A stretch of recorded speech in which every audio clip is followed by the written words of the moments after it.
बात करते हैं ग्रामीण विकास की आप बात कर रहे हैं। उज्ज्वला स्कीम के तहत 8 से 10 करोड़ सिलेंडर गांव में आपने बांटे हैं और 10 से 11 करोड़ सिलेंडर के कनेक्शन लोगों ने अपने आप से लिए हैं। 21 करोड़ सिलेंडर के कनेक्शन गांवों में हैं। मैं आपके माध्यम से इस सरकार से पूछना चाहता हूं, मध्य एशिया के अंदर जो युद्ध चल रहा है इजराइल और अमेरिका और ईरान के बीच में, आप क्यों इजराइल की चमचागिरी में खड़े हो गए, जिसके कारण से हिंदुस्तान को आज गैस का संकट भुगतना पड़ रहा है। पूरा देश लाइन में खड़ा है, गांव लाइन में खड़ा है, शहर लाइन में खड़ा है, एक एक इलाका लाइन में खड़ा है। होटल बंद हो रहे हैं मान्यवर। मोरवी के अंदर गुजरात में टाइल्स की फैक्ट्रियां बंद हो रही है मान्यवर। आपने क्या हालत की है। आप राज्यों के साथ न्याय नहीं करते, आप ग्रामीण व्यवस्था के साथ न्याय नहीं करते। आपने बनारस के अंदर 4200 एकड़ जमीन वहां के किसानों की जबरन कब्जा की।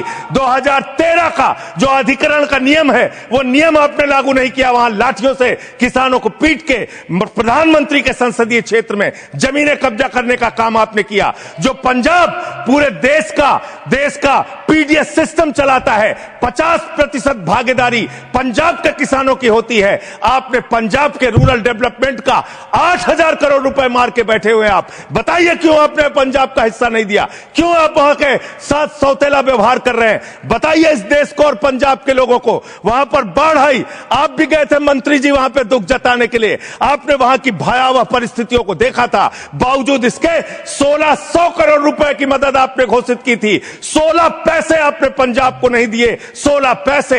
यह आपकी दुर्भावनापूर्ण नीति है जो राज्यों को भुगतनी पड़ रही है, जो देश को भुगतनी पड़ रही है। और ग्रामीण विकास के नाम पर आपने इस देश के गांव में रहने वाली जनता को लगातार धोखा देने का काम किया है, लगातार उनको ठगने का काम किया है। चाहे वो आंगनबाड़ी की स्कीम हो, आंगनबाड़ी की कार्यकर्तियां, हर काम में उनको आप लगा देते हैं, लेकिन आप उनको पैसा देने के नाम पर आपको हंसी आएगी, हंसी आएगी, हंसी आएगी।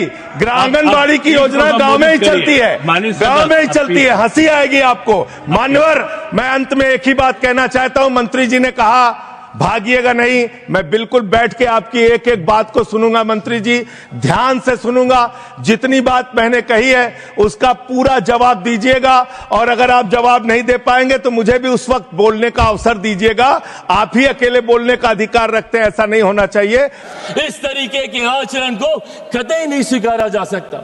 सदन में इस तरीके से आना, टेबल पर चढ़ जाना, मैं खुद सनातनी हूं, मैं मानता हूं अगर ये लोकतंत्र का मंदिर है तो यहां पे रखे कागज, टेबल, कुर्सी मां सरस्वती का रूप है। किस तरीके से आप कागज फाड़ते हैं। एसजी साहब के टेबल पे आप खड़े हो जाते हैं, चेयर तक आप जाने का काम करते हैं। इस तरीके का आचरण, और कैसे हम इसको न्यू नॉर्मल मान लें, क्योंकि ये आचरण निरंतरता में होता गया तो परंपरा बन जाएगी और परंपराएं उदाहरण बन जाएंगी। और कल जो हमारी जगह यहां पे बैठा होगा वो आज का उदाहरण दे रहा होगा। इसीलिए जरूरी है आज की तारीख में हमें अपने आचरण को सुधारने की। एक के बाद एक, जब मैं विपक्ष की जिम्मेदारियों की बात करता हूं, लोकतंत्र की खूबसूरती है सत्ता पक्ष विपक्ष। जहां सत्ता अपनी बात रखेगी, विपक्ष अपनी बात रखेगा। क्या है इनका ऑल्टरनेट विजन? एक विजन बता दें मुझे। अगर सरकार ये गलत कर रही है तो ये चीजें हैं, आप इसको सही कीजिए। ऑल्टरनेट विजन आप देंगे नहीं, सिर्फ आरोप लगाएंगे और लोगों को भ्रमित करने का काम करेंगे। आज तक इन लोगों ने लोगों को सिर्फ विपक्ष ने डराकर अपनी तरफ करने का काम किया। एक के बाद एक ऐसे मुद्दे उठाते हैं और उसको लेकर भ्रम फैलाने का काम करते हैं। कभी सीए का मुद्दा उठाते हैं, हम लोग सदन में कह के थक गए भैया कि सीए का कानून एक ऐसे नागरिकता देने वाला कानून है जहां पे वहां दूसरे अल्पसंख्यक लोगों को नागरिकता देने का कानून है, जहां पे बहुसंख्यक ही मुसलमान है। अब मुसलमानों के बीच में जाके भ्रम फैलाना, नागरिकता छीन ली जाएगी, नागरिकता छीन ली जाएगी। किसकी नागरिकता छीन ली गई? पूरी लोकसभा का चुनाव ये लड़ते रहे कि अगर वापस से मोदी जी तीसरी बार आ गए तो संविधान की हत्या हो जाएगी, लोकतंत्र समाप्त हो जाएगा, आरक्षण समाप्त कर दिया जाएगा। किसका आरक्षण छीन लिया गया? कहां का लोकतंत्र समाप्त हो गया? कौन से संविधान की हत्या कर दी गई? एक के बाद झूठ बोलना और इस तरीके से लोगों को भ्रमित करना। और अब नया हथियार इनको मिला एसआईआर को लेकर। एसआईआर को लेकर सदन नहीं चलने देंगे, उसको लेकर हंगामा करेंगे। अरे प्रभु, एसआईआर पहली बार थोड़ी हुआ, आपके समय पे भी हुआ था। उस वक्त क्या हो गया एसआईआर को लेकर, और एसआईआर का जवाब तो बिहार की जनता ने दिया ना।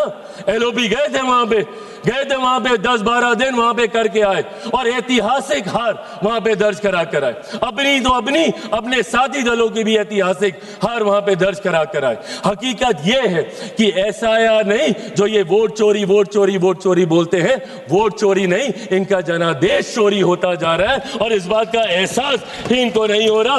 क्यों? क्योंकि ये अपनी अंतरात्मा में झांक के नहीं देखते। इनको आरोप लगाना है पर आत्ममंथन नहीं करना, इनको दूसरे से सवाल पूछने हैं बट खुद से कभी सवाल नहीं करने, और यही कारण है। और आज एक व्यक्ति का विरोध करते करते, मेरे प्रधानमंत्री का विरोध करते करते अब देश का विरोध करने लग गए। एआई समिट जहां पे अंतरराष्ट्रीय जगह से लोग आए हैं, इंटरनेशनल मीडिया वहां पे मौजूद है, और क्या कर रहे हैं आप?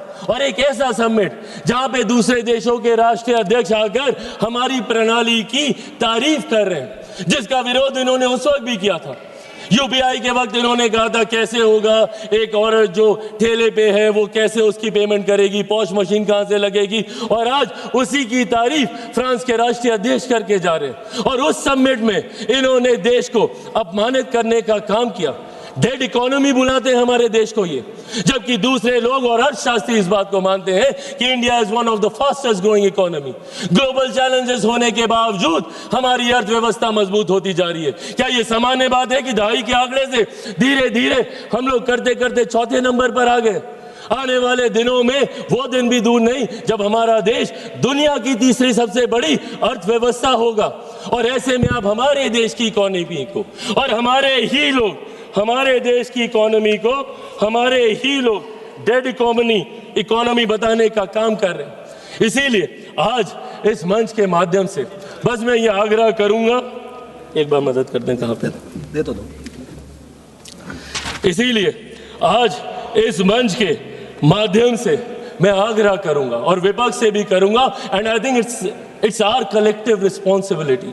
जहां चुनाव लड़ना था हम लोग लड़ आए, जितने आरोप प्रत्यारोप करने थे हम कर आए, और हमें कई मौके मिलेंगे। अभी फिर असम में मौका मिलेगा, बंगाल में मिलेगा, हर राज्य में मिलेगा। जब तक वन नेशन वन इलेक्शन नहीं आता, हमें हर दूसरे तीसरे महीने हमें मौका मिलता रहेगा आरोप प्रत्यारोप करने का। पर सदन को तो इससे बख्शे। Let it be a collective responsibility of all of us to come together। और यहाँ पे बात हो, और बात होनी जरूरी है। सहमति असहमति की बात नहीं है, बात होनी जरूरी है। आप अपना पक्ष रखें, हम अपना पक्ष रखेंगे, लोगों को उसके बाद फैसला करने दीजिए। आप राष्ट्रपति जी के अभिभाषण पे आपके पास पूरा समय था, आप राष्ट्रपति जी के सम्मान की बात करते हैं। क्या आप बताइए, उनके अभिभाषण पे आए धन्यवाद प्रस्ताव का इस तरीके से निरादर करना, क्या ये उनका अपमान नहीं था? जिस तरीके से विपक्षी दल बंगाल वो गई थी, जिस तरीके से वहां की सरकार, अरे राष्ट्रपति हैं वो, चुनावी राजनीति से, दलगत राजनीति से उठकर है वो, और जिस तरीके से उनका अपमान वहां पे किया जाता है, क्योंकि इनको तकलीफ इस बात की है कि देश के सबसे वंचित वर्ग से आने वाली एक महिला देश के सर्वोच्च पद पर जाके बैठी है, ये बात इन्हें चुभती है। और इसीलिए राष्ट्रपति जी के अभिभाषण पर ये अपनी बातों को नहीं रखने देना चाहते।